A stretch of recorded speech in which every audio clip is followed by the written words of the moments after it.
Beneath the soil of modern Europe lie secrets so ancient they've been erased from history books. What if I told you that long before Rome ruled the world, tribes with astonishing powers and terrifying rituals walked these lands? Their legends were whispered in the dark, carved into stones that still hum with forgotten magic, and buried with artifacts that defy explanation. Today, we're pulling back the veil on 25 of these chilling pre-Roman mysteries. Picture this: druids who could shapeshift into wolves, Etruscan priests guarding a flame that never dies, and towering bronze warriors that might not have been statues at all. These aren't fairy tales, they're fragments of real cultures, preserved in shattered pottery and half-translated tablets. By the time we're done, you'll question everything you thought you knew about ancient Europe. Because history didn't begin with Rome, it began with the whispers these tribes left behind. And some of those whispers are screaming to be heard. Now let's step into the shadowy forests of ancient Gaul, where the line between man and beast blurred in ways that still send shivers down our spines. The druids of the Celtic tribes weren't just priests or scholars. They were said to wield a power so extraordinary it defied nature itself. According to accounts passed down through generations, these enigmatic figures could shed their human forms like cloaks, transforming into wolves, stags, or even ravens at will. Julius Caesar himself wrote of their rituals in his chronicles of the Gallic Wars, describing ceremonies held under the full moon where initiates drank from chalices filled with hallucinogenic brews, their chants echoing through the sacred groves. But here's where it gets even more fascinating. Archaeologists in modern-day France have uncovered ceremonial masks made of bronze and antler, some with hinged jaws that could snap open and shut like the muzzles of animals. These weren't mere costumes, they were tools of transformation, designed to channel the spirits of the wild. One particularly chilling discovery in the Auvergne region revealed a burial site where a druid lay surrounded by wolf teeth and raven feathers, their bones arranged in a way that suggests they were mid-ritual when death took them. Were these shape-shifters merely skilled illusionists, or did they tap into something far older and darker? The answer might lie in the way these masks were crafted not as static objects, but as vessels meant to be inhabited by forces we've long since forgotten. And if you listen closely to the wind in those ancient forests, some say you can still hear the whispers of the druids calling their animal kin home. Now let's journey south from the misty forests of Gaul to the sun-baked hills of ancient Etruria, where fire didn't just burn, it spoke. At the heart of this mystery lies the cult of Voltumna, the Etruscan god of the underworld, whose followers tended a flame so potent it was said to defy time itself. Roman historians like Livy described it as a fire that never dimmed, fueled not by wood or oil, but by the whispers of the divine. The temple ruins in Orvieto tell a tantalizing tale. Archaeologists have uncovered a network of underground chambers beneath the sanctuary, their walls blackened by centuries of smoke, with ventilation shafts designed to keep a central hearth perpetually alive. But here's the twist. Chemical analysis of the residue reveals traces of minerals like naphtha and sulfur, materials that could make a fire burn unnaturally long, even in the absence of fuel. Was this the secret behind the eternal flame, or did the Etruscans harness something more profound? Local legends speak of priests who could read fortunes in the flickering tongues of fire, interpreting cracks in the coals like pages of a celestial book. One account from a Roman soldier stationed nearby claims the flame turned blue during lunar eclipses, emitting a hum that made horses bolt in terror. Even today, visitors to Orvieto report feeling a strange warmth near the temple's foundation, stones long after the last embers should have cooled. Whether miracle or mastery of ancient chemistry, the legacy of Voltumna's fire endures, a glowing thread connecting us to a world where the boundary between the mortal and the divine was as thin as a candle's flame. Leaving behind the flickering mysteries of Etruria, we set sail across the Tyrrhenian Sea to the rugged island of Sardinia, where legends speak of silent sentinels that once walked the land. Here, the Nuragic civilization crafted more than just imposing stone towers. They forged giants. Imagine standing before a towering bronze warrior, its hollow eyes staring right through you, as local shepherds still whisper tales of these statues moving under the moonlight. The archaeological record gives these stories weight. Excavations across Sardinia have uncovered dozens of these massive hollow cast bronze figures, some standing over 2 meters tall, with intricate detailing that suggests they were more than mere decorations. What's truly fascinating is how they were made. Metallurgists studying these statues found traces of an advanced alloy mixing copper with rare minerals from local mines, creating a material that seemed to resist corrosion for centuries. But here's where the mystery deepens. Several of these giants were discovered buried in precise formations around Nuragic holy sites, their limbs positioned as if frozen mid-stride. One particularly striking find was a group of statues near the sacred well of Santa Cristina, their hands gripping weapons that had been ritually broken before burial. Were these symbolic acts, or did the Nuragic people believe they were deactivating something far more powerful? Ancient texts from neighboring cultures mention Sardinian metal men guarding coastal watchtowers, with Phoenician traders recounting stories of statues that emitted eerie metallic sounds when the wind blew through their hollow bodies. Modern experiments with replica sculptures have shown that certain frequencies could indeed produce resonant tones, almost like speech. Whether these giants ever truly moved or not, their legacy endures in Sardinia's folklore, where some still claim to hear the clank of bronze feet on stormy nights near the ancient Nuraghi towers. Perhaps these weren't just statues, but vessels for something or someone the Nuragic people believed could walk again. Now we journey westward to the sun-baked landscapes of ancient Iberia, where the very stones seem to hold secrets. Across the rocky outcrops of Galicia and Portugal, weathered boulders bear strange carvings that local legends claim can speak. These aren't just ordinary petroglyphs. Villagers for generations have reported hearing faint whispers near these stones at dawn, especially those marked with spiral patterns resembling open mouths. Archaeologists have documented hundreds of these enigmatic carvings, often found near natural echo points where wind passing through narrow crevices creates uncanny vocal effects. But what's truly remarkable are the accounts from Roman historian Strabo, who wrote of Celtic tribes consulting oracle stones before major decisions, describing priests who would press their ears against specific markings to receive prophecies. Modern acoustic studies have shown that certain carved depressions act as natural amplifiers, capable of distorting ambient sounds into something resembling human speech when conditions are just right.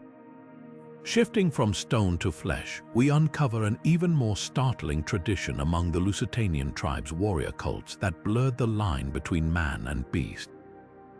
Strabo's texts detail fierce brotherhoods who donned wolf pelts and teeth before battle, believing the transformation granted them supernatural speed and ferocity. These weren't mere costumes. Excavations of ritual sites reveal wolf bones arranged in ceremonial patterns alongside human remains, some showing teeth marks matching the precise spacing of canine jaws.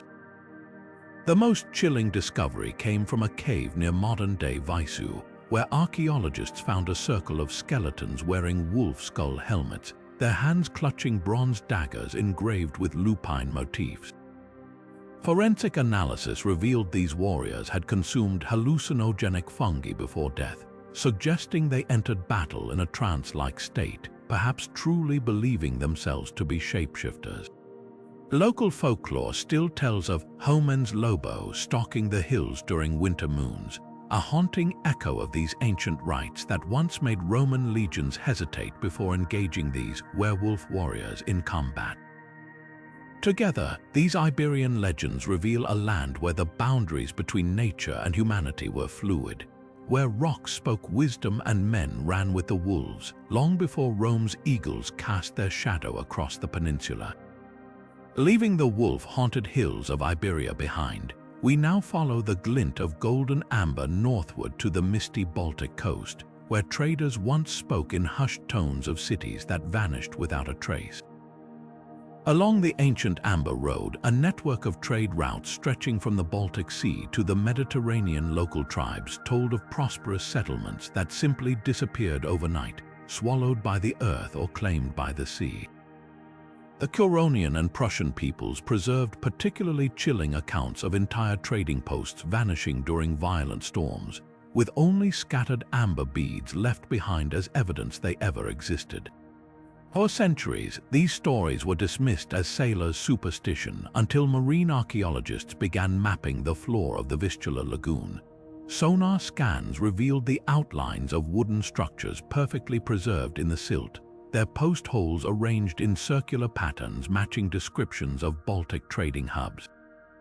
Even more intriguing were the artifacts recovered from these submerged sites, not just the expected amber pendants and beads, but Roman coins, Egyptian glass, and other treasures far from their expected locations. One settlement near modern-day Kaliningrad appeared frozen in time, with half-eaten meals still resting on hearthstones and a cache of raw amber chunks abandoned mid-transport, as if the inhabitants had fled in an instant. The most compelling evidence comes from inland sites hundreds of miles from the coast. In Poland's Biskupin region, archaeologists unearthed a trove of Baltic amber alongside Celtic weapons, all buried under a thick layer of flood sediment dating to the same period as the lagoon settlement's disappearance. Tree ring studies from the region show evidence of catastrophic storm surges around 2,600 years ago, coinciding with tribal legends of the Great Drowning. Whether by tsunami, sudden land subsidence, or some forgotten catastrophe, these vanished cities of the Amber Road remind us how even the most prosperous civilizations can be erased by nature's whim, leaving only golden fragments and whispered warnings for those who come after.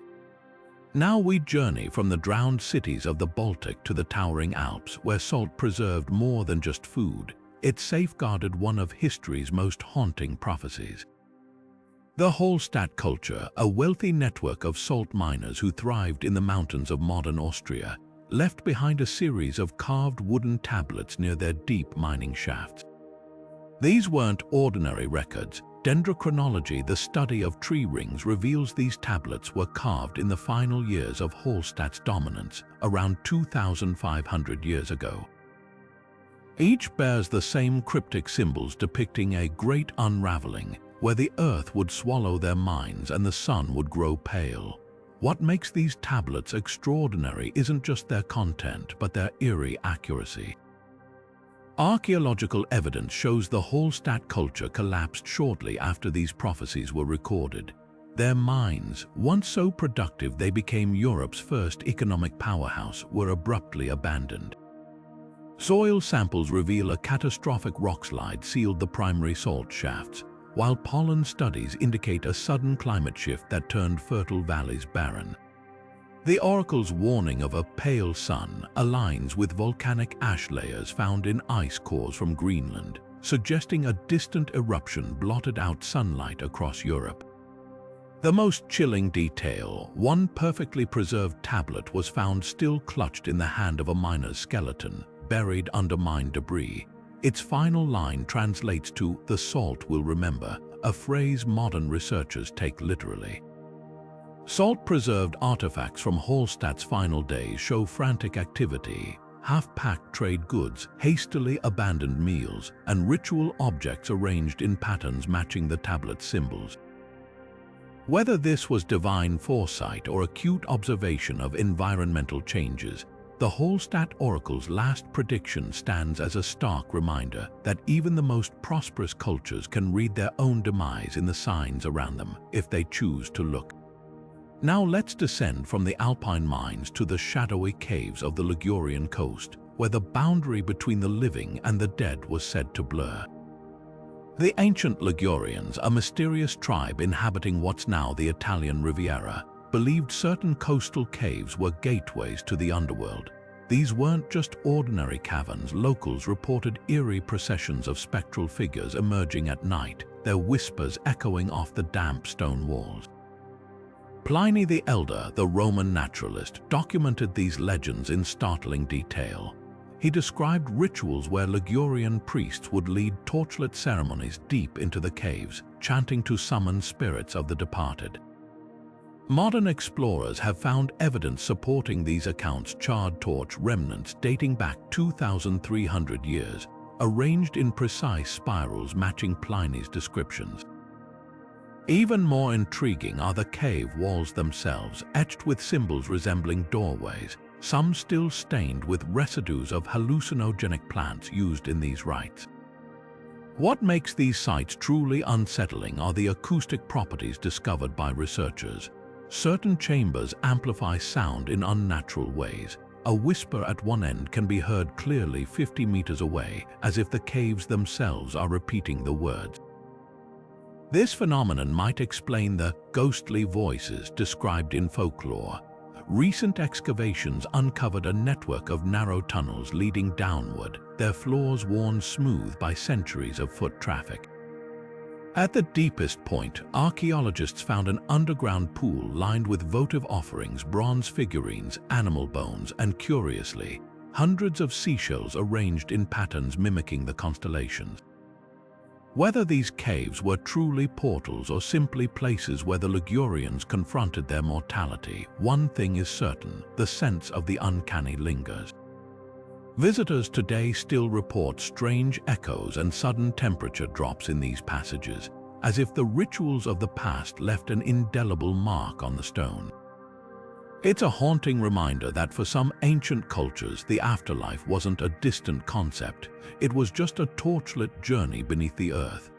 Now let's turn our attention to the enigmatic Piscine culture of ancient Italy, where stone carvings tell a story that defies ordinary explanation.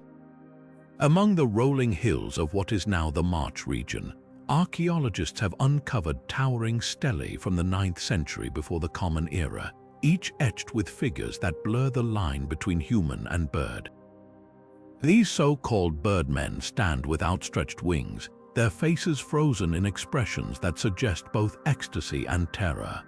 What makes these carvings truly remarkable is the precision of their details: feathers rendered with lifelike accuracy, talons gripping ceremonial objects, and in some cases, what appear to be harnesses connecting the wings to human bodies. Were these merely symbolic representations, or could they hint at something more extraordinary? Recent excavations of nearby burial sites added fuel to the mystery when genetic analysis revealed traces of avian DNA mixed with human remains, particularly in the graves of individuals buried with wing-shaped artifacts. Scholars are divided on the meaning behind these findings. Some argue the birdmen depict shamanic rituals, where spiritual leaders consumed psychoactive substances to achieve flight-like trances, a practice documented in other ancient cultures. Others point to the discovery of preserved feather cloaks and helmets in elite tombs, suggesting a warrior class that literally dressed for celestial battle.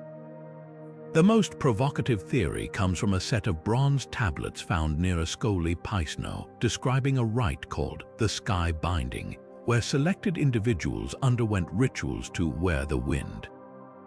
Whether these Piscine birdmen were metaphors, ceremonial costumes, or something beyond our modern understanding, their legacy lingers. Even today, local folklore speaks of winged figures seen atop certain hilltops during solstice nights, a whisper of traditions that once soared far beyond the limits of the earth. Shifting our gaze to the Adriatic's rugged coastline, we encounter a legend as deep and mysterious as the waters themselves: the Illyrian sea serpent guardians. Ancient mariners who sailed the Dalmatian coast left behind chilling accounts in ship logs, describing encounters with colossal creatures that circled their vessels like living fortresses. These weren't mere tales of fear, though. Temple reliefs carved by the Illyrians depict these serpents not as monsters, but as revered protectors, their sinuous bodies coiled around ships as if guiding them to safety. What's fascinating is how modern technology has stumbled upon echoes of these legends. Near Vis Island, sonar scans have revealed massive, unexplained shapes moving at depths that defy conventional marine biology. Some of these anomalies match the staggering dimensions described in ancient texts, creatures said to be longer than 3 galleys lined end to end. Could these be the same beings the Illyrians worshipped? Archaeologists have uncovered ceremonial sites along the coast where offerings of bronze and amber were left in crevices facing the sea, as if to appease or honor something beneath the waves. Even more intriguing, several Roman accounts from their conquest of Illyria mention local guides refusing to sail certain routes at night, whispering of the old ones who stir when the moon is high. Whether these guardians were inspired by giant oarfish, misidentified whales, or something far more enigmatic, their legend endures. Fishermen in Croatia still speak of shadowy forms gliding beneath their boats on windless nights, a reminder that some mysteries, like the Adriatic's depths, remain uncharted. Next, we'll venture into the heart of Umbria, where moonlit rituals and a cryptic set of bronze tablets reveal a darker side of pre-Roman spirituality. Leaving the Adriatic's serpentine mysteries behind, we now step into the shadowed valleys of Umbria, where the night sky held a different kind of terror. The Iguvine tablets, 7 ancient bronze plaques discovered in the 15th century, reveal a chilling ritual tied to the blood moon. These inscriptions, written in the Umbrian language, provide step-by-step instructions for ceremonies so grim they shocked even the Romans who later conquered the region. At the heart of these rituals was a pact made under the eerie glow of a lunar eclipse. The tablets describe how priests would select a sacrificial victim, often a prisoner or criminal, and lead them to a sacred pit as the moon darkened. Forensic archaeologists working near Gubbio recently uncovered one such pit, its soil still stained with iron-rich deposits matching ancient descriptions of the earth drinking the offering. Bone fragments found nearby show precise cut marks, consistent with ritualistic dismemberment mentioned in the texts. But why the blood moon? Umbrian cosmology viewed eclipses as moments when the veil between worlds thinned, allowing communication with chthonic deities. The tablets warn that failing to perform these rites would bring famine, plague, or invasion. What's startling is how modern astronomy corroborates parts of the legend. Researchers cross-referenced eclipse records with layers of ash in the pit, finding that the most intense sacrifices coincided with years of volcanic eruptions or droughts, events the Umbrians interpreted as divine wrath. Even more unsettling are the tablet's final lines, which speak of a great silence that would follow the last sacrifice. Some scholars believe this refers to the Roman suppression of Umbrian religion in the 2nd century BCE, while others speculate it hints at a prophecy yet unfulfilled. As we move next to the Alpine peaks, we'll encounter legends not of darkness but of dazzling light. The Rhaetian crystal skulls said to hold the whispers of the gods themselves. Now we ascend into the crisp alpine air, where a different kind of mystery gleams in the mountain sunlight. The Rhaetian people, an ancient tribe inhabiting the high valleys between modern-day Switzerland and Austria, left behind artifacts that still baffle archaeologists today, their legendary crystal skulls. Carved from flawless rock crystal with astonishing precision, these eerie objects were said to channel the voices of deities when struck by moonlight. What makes these skulls extraordinary isn't just their craftsmanship, though the Rhaetians somehow shaped quartz harder than steel without metal tools, but their uncanny resemblance to artifacts found an ocean away. When researchers compared them to the famous Mesoamerican crystal skulls, they discovered both cultures carved their creations to resonate at identical frequencies. When tapped gently, each emits a pure tone around 432 Hz, a pitch ancient traditions worldwide associated with spiritual awakening. But how did two unconnected civilizations develop such similar objects? Some scholars suggest both cultures independently discovered quartz's piezoelectric properties, the way it generates electric charge under pressure, using it for divination. Alpine shamans would place the skulls in sacred springs, interpreting the tiny sparks they emitted as divine messages. Others point to the skull's peculiar acoustic effects. In certain mountain caves, whispering into one creates an echoing chorus, as if invisible voices are answering. The most unsettling discovery came in 2019, when a team scanning a Rhaetian burial site found a skull placed precisely where groundwater would flow beneath it during spring melts. The moving water would make the crystal vibrate, producing sounds eerily like human speech. Was this ancient sound engineering intentional? And if so, what messages did the Rhaetians believe the mountain spirits were sending? As we'll soon see, their neighbors to the south had equally astonishing ways of bending nature to their beliefs, with ships that some swore were alive. Now let's set sail across the Adriatic, where the Veneti people crafted ships so extraordinary, ancient writers claimed they had souls. These master shipbuilders dominated the seas long before Rome rose to power, constructing vessels with figureheads that seemed to pulse with life. According to folklore, each ship's prow contained a beating heart, a carved wooden core treated with secret resins that made it flex and creak with the waves as if breathing. Recent studies of preserved Veneti oak timbers reveal something astonishing. The wood was soaked in a blend of beeswax, animal fats, and plant extracts that not only waterproofed it but gave it unusual elasticity. When exposed to seawater, the treated timber would subtly expand and contract, creating rhythmic noises that mimicked a heartbeat. Sailors swore their ships responded to storms by tightening their planks, becoming more resilient as waves grew fiercer. But the most compelling evidence lies in the figureheads themselves.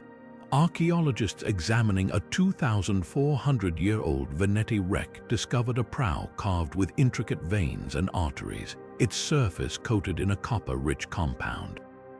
When submerged, this coating would react with saltwater to produce a faint greenish glow akin to bioluminescent sea creatures. Combine that with the creaking heartbeat, and it's no wonder rival sailors believed these ships were alive. The Veneti's genius didn't stop there. Their vessels lacked nails, using interlocking joints and wooden pegs that allowed the entire structure to flex during storms.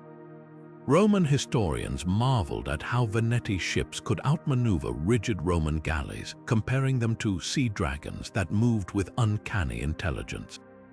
Some scholars now suggest the living ship legends may have roots in early biological engineering. Perhaps the Veneti incorporated marine fungi or algae into their treatments, creating wood that literally adapted to its environment. As we leave the Adriatic's whispering waves behind, our next journey takes us to sun-drenched Sicily, where two legends blur the line between nature and miracle, a spring that defied age and golden bees that never died. Now let's step onto the sun-baked shores of Sicily, where the island's ancient tribes whispered of wonders that blurred the line between nature and the divine.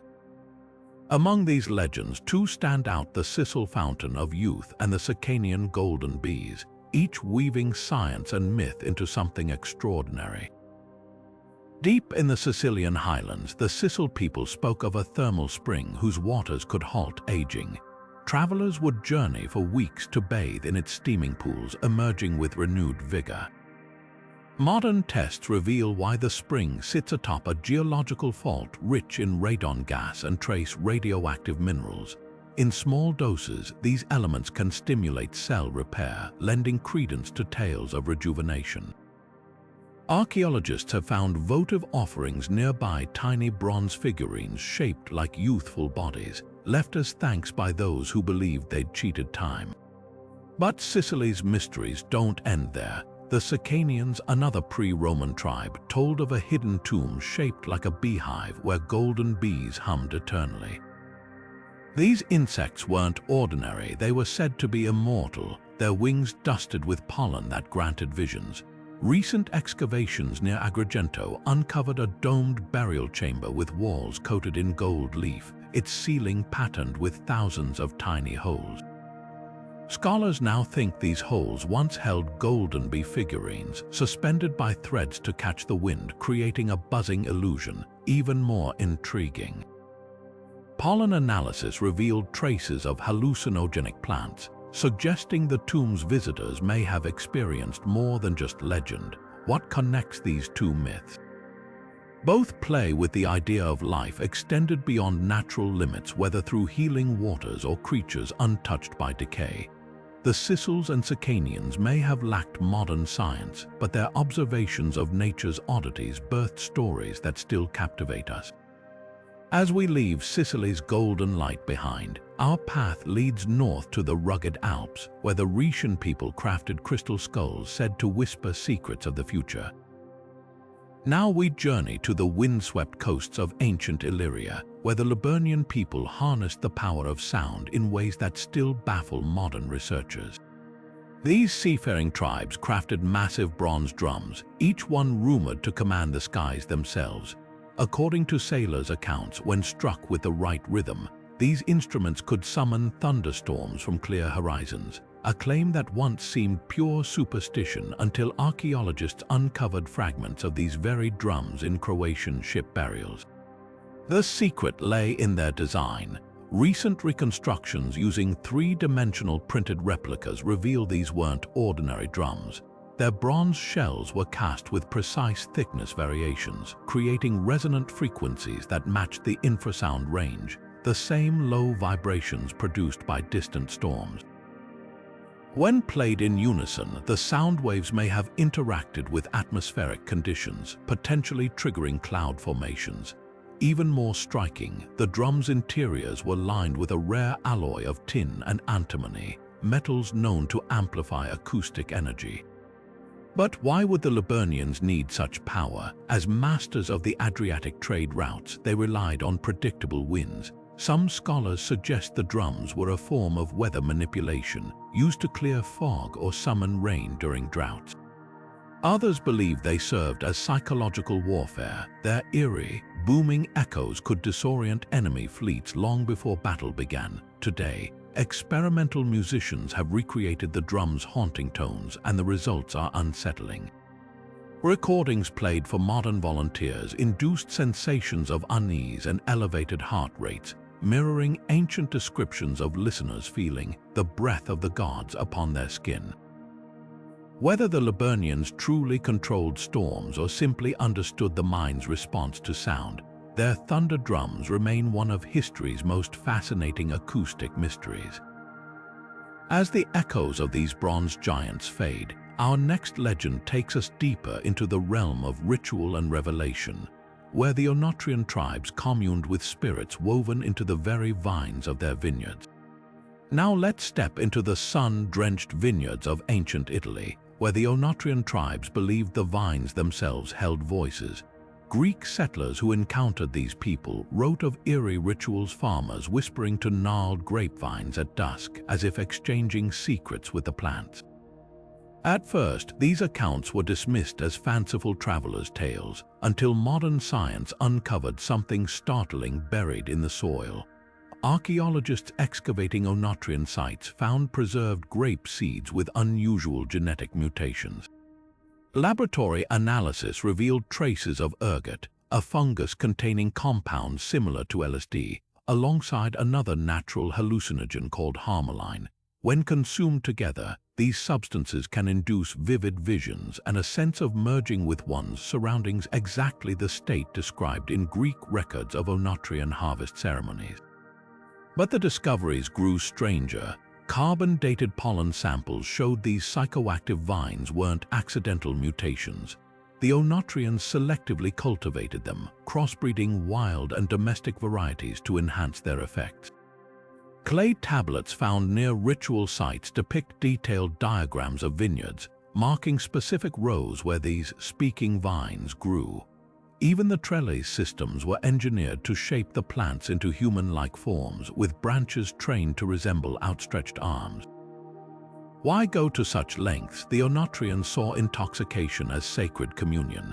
During the annual Night of the Green Blood, shamans drank wine from these special vines, then lay among the roots to receive prophecies. Greek observers reported participants claiming the vines sang of coming droughts or invasions, warnings that often proved accurate. Skeptics argue this was clever agriculture, not magic, noting the Oenotrians' deep understanding of weather patterns and trade routes. Yet recent experiments with reconstructed vineyards yielded an odd result.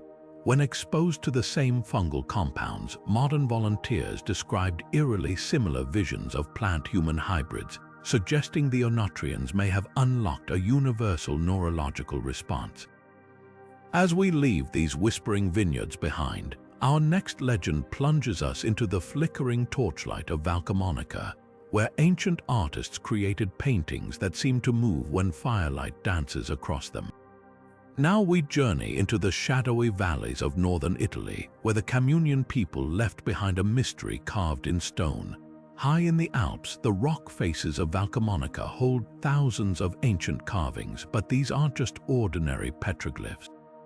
When torchlight flickers across their surfaces at night, something extraordinary happens. The static images appear to move, creating what may be humanity's earliest experiments with animation. Archaeologists studying these carvings noticed something peculiar. Certain figures were deliberately superimposed multiple limbs, overlapping bodies, or sequential poses of the same subject. At first glance in daylight, they look like messy or repeated carvings, but when firelight dances across them, the effect changes completely. A deer suddenly appears to run. A warrior seems to raise his spear. A dancer's arms ripple as if in motion. This isn't an accident. The Communions carved these panels at precise angles and depths to exploit the play of shadows. Recent experiments with replica carvings and flickering light sources confirmed the effect. Researchers found that at a specific flame frequency, about the speed of a walking pace, the brain stitches the images together into fluid motion, just like modern animation techniques. Some panels even show what experts call narrative sequences, where multiple scenes tell a story when viewed in the correct order under moving light. The most famous example depicts an entire hunting scene that unfolds over 8 superimposed carvings, showing stalking, the kill, and celebration. Why would an ancient culture invest such effort? The answer may lie in their rituals. Communion burial sites often contain charred torches, suggesting these animations were part of sacred ceremonies. Tribal elders might have used them to pass down stories or commune with ancestors. Some scholars believe the flickering light represented the boundary between worlds, with the moving images serving as messages from the spirit realm. What makes these shadow paintings truly remarkable is their sophistication. The Communions didn't just discover this effect, they mastered it. By adjusting carving depth, spacing, and perspective, they created consistent motion across dozens of panels. In essence, they invented a prehistoric form of cinema over 2,000 years before the zoetrope. As we pull back from these animated cliffs, our next legend takes us to a very different kind of reflective surface, one that supposedly showed the future. Turning our gaze southward, we encounter the enigmatic Falisci people and their most puzzling artifacts, bronze mirrors that supposedly revealed glimpses of tomorrow. Nestled between Etruscan and Latin territories, this lesser-known tribe crafted mirrors of such exceptional quality that they became objects of reverence and fear. Unlike ordinary looking glasses, these polished surfaces were believed to show far more than one's reflection. They allegedly unveiled future events to trained seers. Archaeologists have uncovered dozens of these mirrors in tombs around modern-day Civita Castellana, each featuring intricate engravings on the reverse side.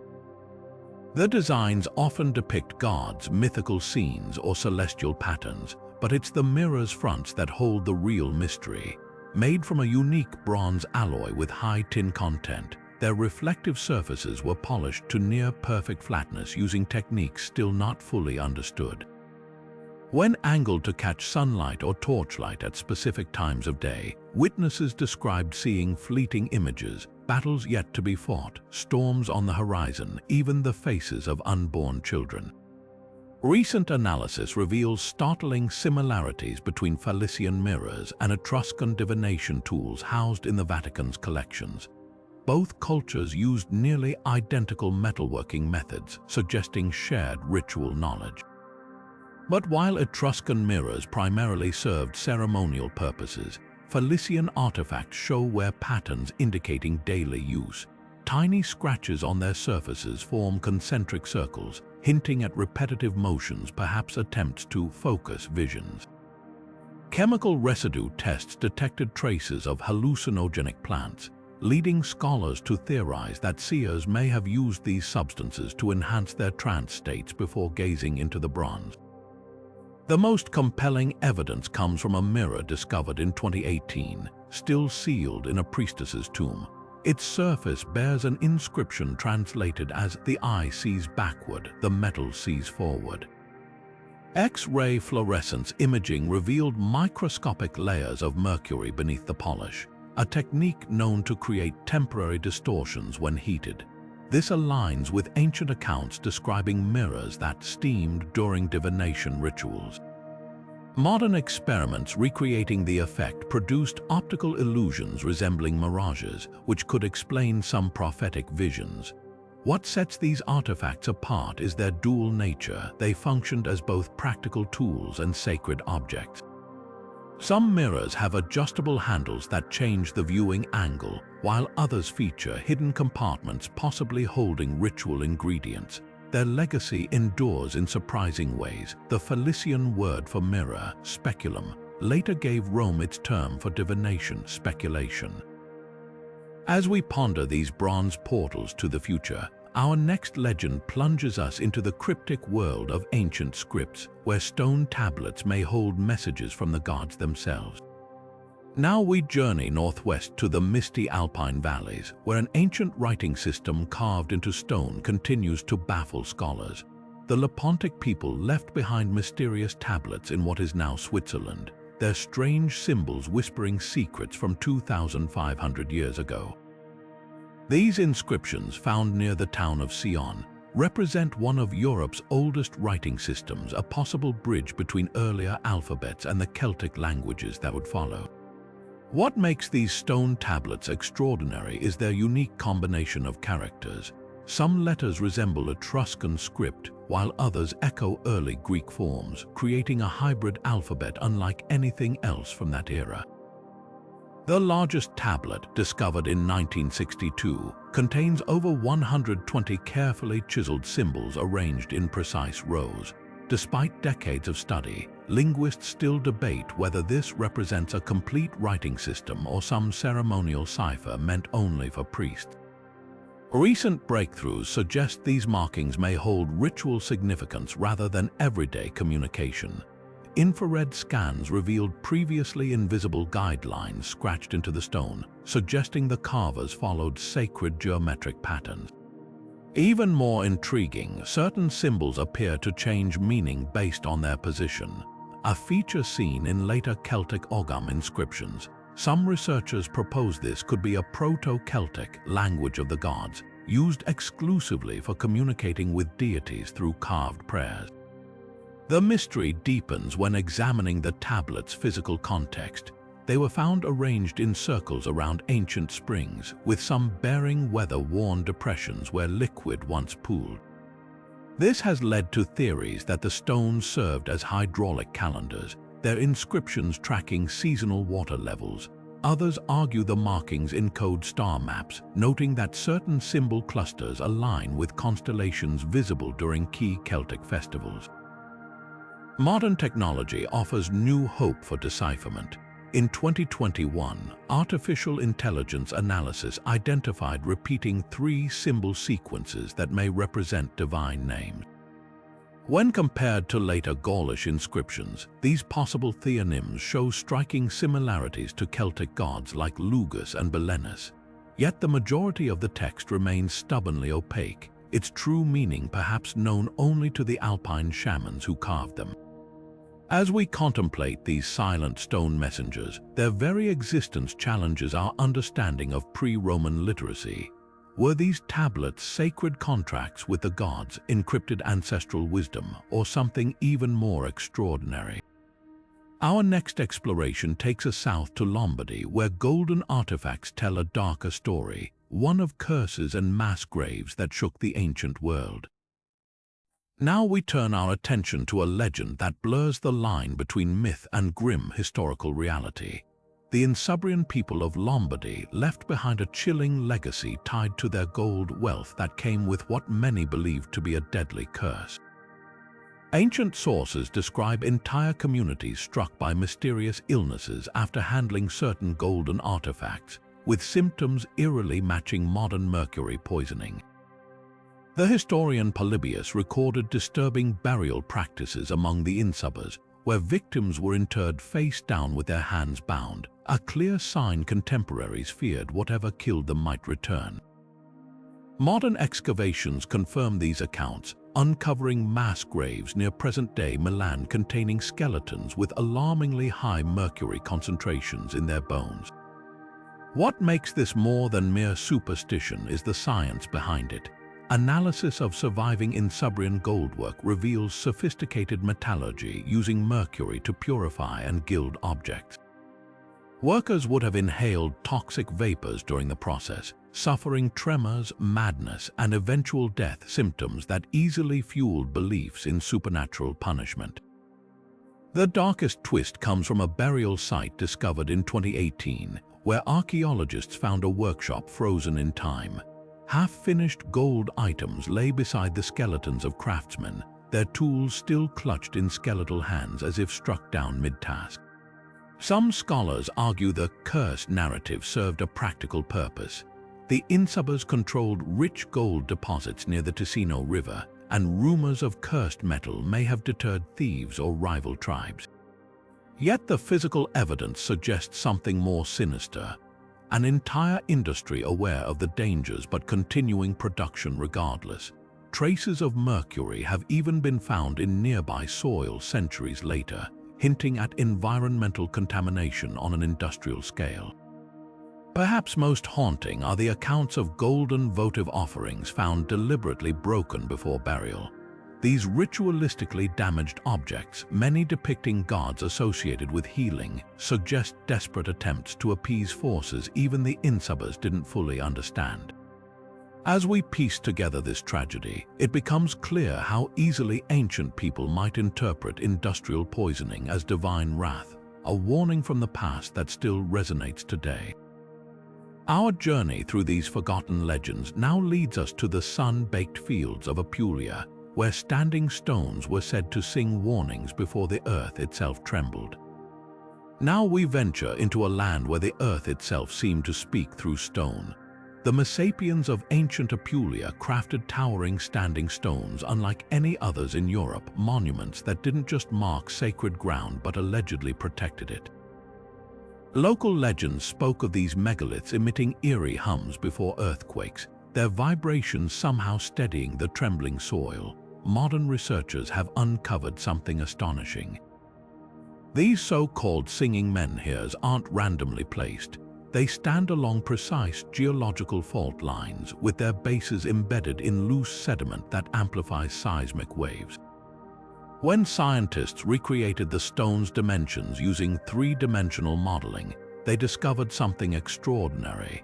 The menhirs resonate at frequencies that counteract low-frequency earthquake waves, essentially acting as ancient tuning forks to disrupt destructive vibrations.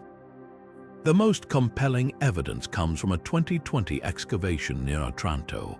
Archaeologists found a menhir toppled during a medieval quake, its base surrounded by smaller stones arranged in concentric circles. These weren't decorative. Lab tests revealed the pebbles contain high quartz concentrations, a mineral known to generate piezoelectric charges under pressure. It suggests the Messapians may have created primitive seismic sensor stones that literally sang when tectonic stresses built up. Even more intriguing are the carvings. Many menhirs feature spiral patterns matching the waveform of local aftershocks, while others depict open-mouthed faces oriented toward fault zones.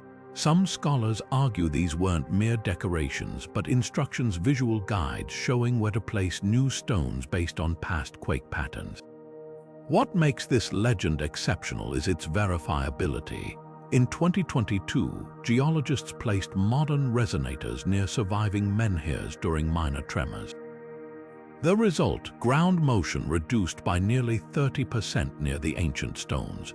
While we may never know if the Messapians fully understood the physics behind their creations, their legacy endures as a rare case where myth and seismic science harmonize perfectly. As we move from earth-shaking innovations to metallic mysteries, another pre-Roman tribe awaits, one whose armor seemed to defy death itself. Now we turn our attention to the shadowy hills of ancient Sabinum, where after sunset, an unsettling tradition came to life.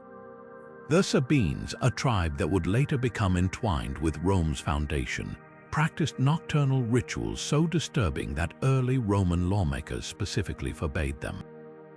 Historical accounts describe lines of torch-bearing figures moving in perfect unison through the darkness, their faces obscured by grotesque wooden masks. These weren't celebratory parades, they were something far more ominous. Recent breakthroughs in imaging technology have given us unprecedented insight into these night marches. A long-disputed fresco in Nero's Domus Aurea, previously dismissed as mythological fantasy, has been re-examined using multispectral analysis. The results are chilling. The painting depicts not just generic spirits, but specific ritual elements matching Sabine artifacts, checkerboard cloaks, antlered headdresses, and most tellingly, the same distinctive zigzag torch patterns described in Roman legal texts. What makes these processions truly unsettling are the accounts of their aftermath. Multiple Roman sources report finding entire villages empty following these marches with no signs of struggle. Modern archaeologists working near ancient Sabine territory have uncovered something peculiar: networks of underground tunnels radiating from religious sites, their walls bearing torch marks at precise intervals. Some stretch for miles, connecting to natural cave systems. Were these the routes of the night marchers? The most compelling evidence comes from an unexpected source: astronomy. Sabine ceremonial sites align with celestial events, particularly the rising of the constellation Orion in midwinter. This matches the timing of their most infamous procession, the Walk of the Hooded Ones, recorded as occurring every 19 years. Intriguingly, carbon dating of ritual artifacts corresponds with known seismic events in the region, suggesting these marches may have been responses to natural disasters. Perhaps most fascinating is what happened when Rome absorbed the Sabines. Instead of eradicating these practices, they appear to have repurposed them. The Lupercalia festival, with its masked runners, bears striking similarities to Sabine rituals. Even today, certain villages in Lazio maintain a peculiar tradition: groups walking backward while holding torches on specific winter nights, though none can explain why. As we peel back another layer of pre-Roman mystery, our next legend takes us to a discovery where myth and metallurgy collide in the most extraordinary way. Now we journey south to the lands once ruled by the Volscians, where warriors wore armor that seemed to defy time itself. Among the most baffling discoveries in pre-Roman archaeology are the so-called phoenix breastplates, corroded metal relics that somehow retain patches of gleaming gold and silver, as if healing themselves. These artifacts, unearthed near ancient Anzio, contain an alloy composition that still puzzles metallurgists today. Laboratory analysis reveals these breastplates weren't just decorative. Microscopic layers show the gold-silver mixture was deliberately engineered, with copper veins running through them like capillaries. When exposed to certain temperatures, perhaps from ritual fires or sunlight, the metal undergoes a remarkable transformation.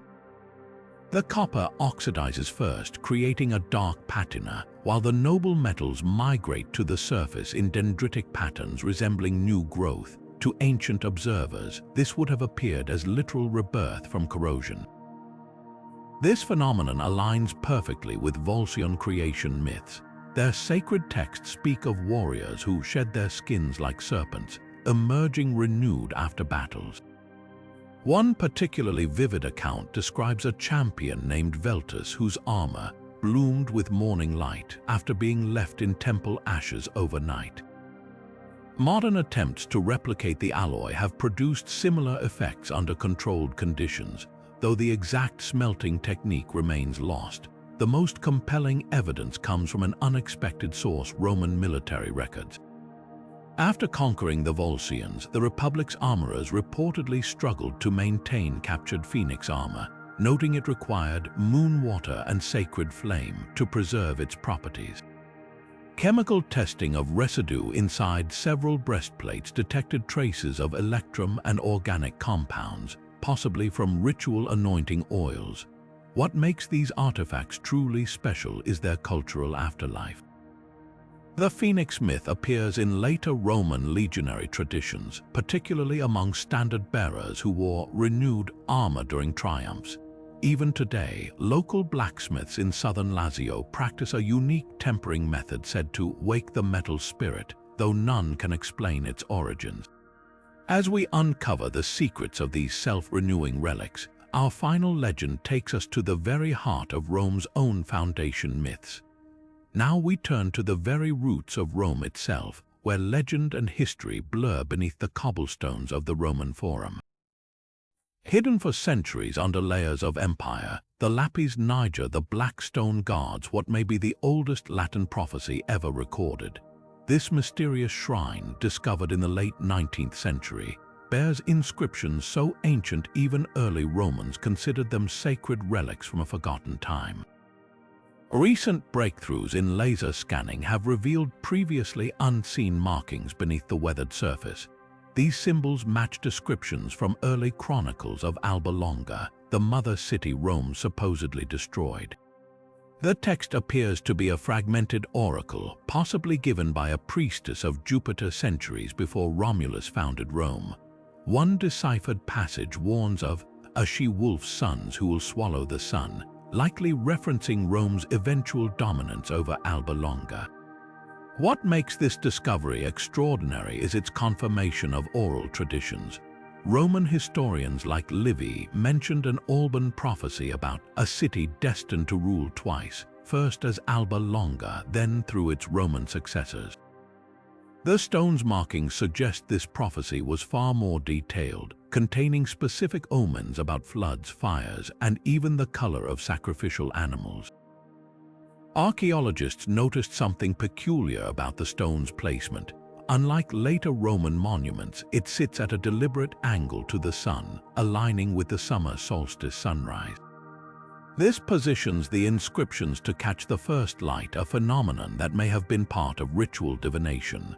When sunlight hits certain grooves at dawn, shadows form shapes resembling birds in flight, possibly interpreting auspices as described in early Latin religion.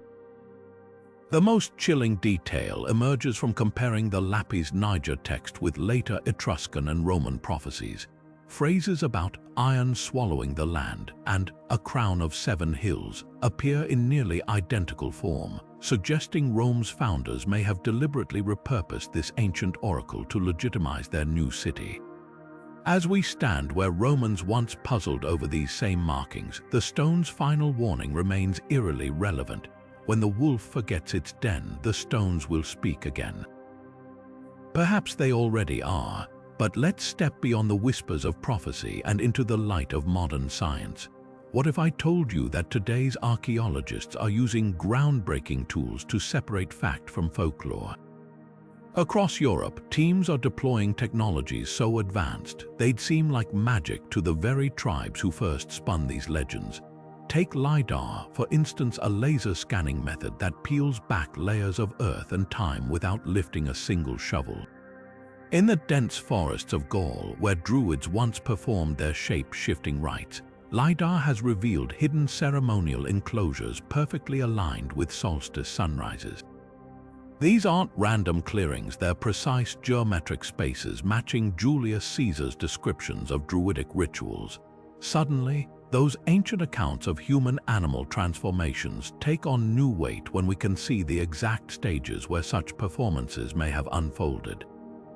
Then there's isotope analysis, a technique that reads the chemical fingerprints in bones and artifacts. When researchers applied it to the so-called werewolf burials of the Lusitanians, they found something startling. The warriors buried in wolf pelts had unusually high levels of hallucinogenic plant compounds in their remains. This suggests their legendary ferocity in battle might have been chemically enhanced, a ritual preparation that could explain why Roman soldiers described them as beasts in human form. Even the Etruscans' eternal flame is getting a scientific review.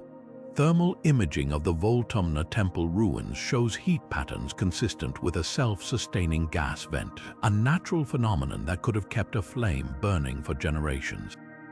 Combine that with the temple's strategic placement over a methane-rich fault line, and suddenly the undying fire becomes less of a miracle and more of a clever harnessing of geology. Perhaps most compelling are the 3D reconstructions of the Nuragic bronze giants. By scanning fragments from Sardinia, researchers digitally reassembled the statues and discovered hollow chambers inside. When filled with hot coals, these cavities would have made the metal sweat, creating an eerie illusion of living figures in torchlight. Suddenly, those legends of statues coming to life don't seem so far-fetched. Yet for every legend confirmed, another crumbles under scrutiny. The famed singing menhirs of Apulia, vibration tests proved they can't actually stabilize earthquakes, but they do emit tones that match the resonant frequency of human brainwaves associated with trance states. So while they didn't prevent disasters, they may have helped shamans hear the Earth's voice, just as the legends claimed. What's clear is our ancestors weren't just spinning tales. They were observing, experimenting, and encoding truths in ways we're only now beginning to decode. And as technology peels back each layer, we're left with a thrilling realization. Sometimes, the most fantastic legends are simply science waiting to be understood. Now let's uncover how these ancient legends didn't just fade into history, they reshaped an empire. Rome didn't rise in a vacuum. Its conquerors absorbed more than just territory from the tribes they defeated. They inherited their myths, rituals, and even their gods. Take the Etruscans, whose influence runs deeper than most realize. That practice of reading animal entrails to predict the future, the Romans didn't invent it.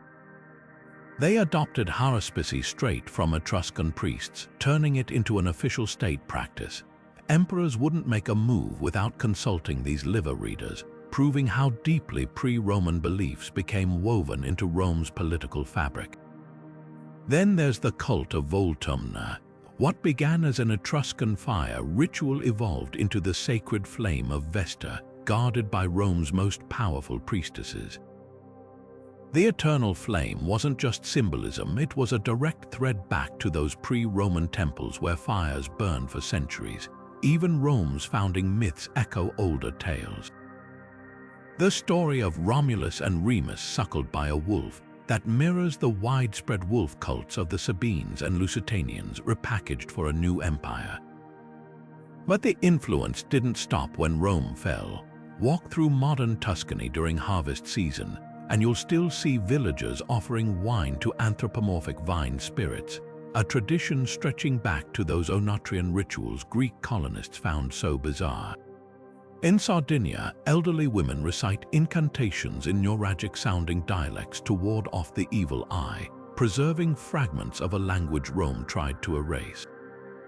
And those communion shadow paintings, their sequential imagery techniques resurfaced centuries later in Renaissance frescoes, proving artistic innovation often outlives empires. Perhaps most striking is how Rome's own military borrowed from tribal legends. The infamous testudo formation, soldiers locking shields like a tortoise shell, wasn't some tactical genius invention. It was borrowed from the Ligurians, who used similar tactics in their cave rituals to symbolize underworld protection. Even the gladiatorial games trace back to Piscean bird-men ceremonies, where masked dancers reenacted battles between sky deities. So next time you hear about Roman grandeur, remember, its brilliance was often borrowed. These tribes didn't just vanish. Their stories became Rome's stories, and in whispers of folklore and strokes of art, they're still speaking to us today. What keeps drawing us back to these whispers of the ancient world? Perhaps it's the thrill of uncovering truths buried beneath layers of conquest, or the eerie familiarity of rituals that still echo in our festivals and superstitions. These legends remind us that history isn't just written by victors, it survives in the stubborn embers of stories passed hand to hand around fires long gone cold. Think of the last time you walked through an old forest or touched a weathered stone carving. That shiver down your spine, our ancestors felt it too. The same awe that made Bronze Age tribes carve giants into Sardinian cliffs now makes us pause before their hollow eyes, wondering what secrets they guard. These myths endure because they speak to something timeless, our hunger to explain the unexplainable, to find magic in the mundane. And here's the beautiful part, you might be standing on forgotten legends right now. Every village has its odd rock formation locals avoid, its peculiar harvest tradition no one remembers starting. Maybe your grandmother's superstition about spilled salt traces back to an Umbrian blood moon ritual. That's why I want to hear from you. Drop your local myths in the comments. Is there a hill where lights dance at midnight? A well that grants wishes if you whisper just right? Together, we could map a hidden web of stories stretching across continents. This isn't goodbye to lost civilizations, it's just the beginning. Next time, we're venturing even deeper into the shadows, where Carthaginian sailors swore they found islands that vanished by morning, and Thracian goldsmiths buried weapons that sang in battle. Hit that notification bell so you don't miss when we unravel these new mysteries. Until then, keep looking sideways at history. The best stories are often hiding in plain sight.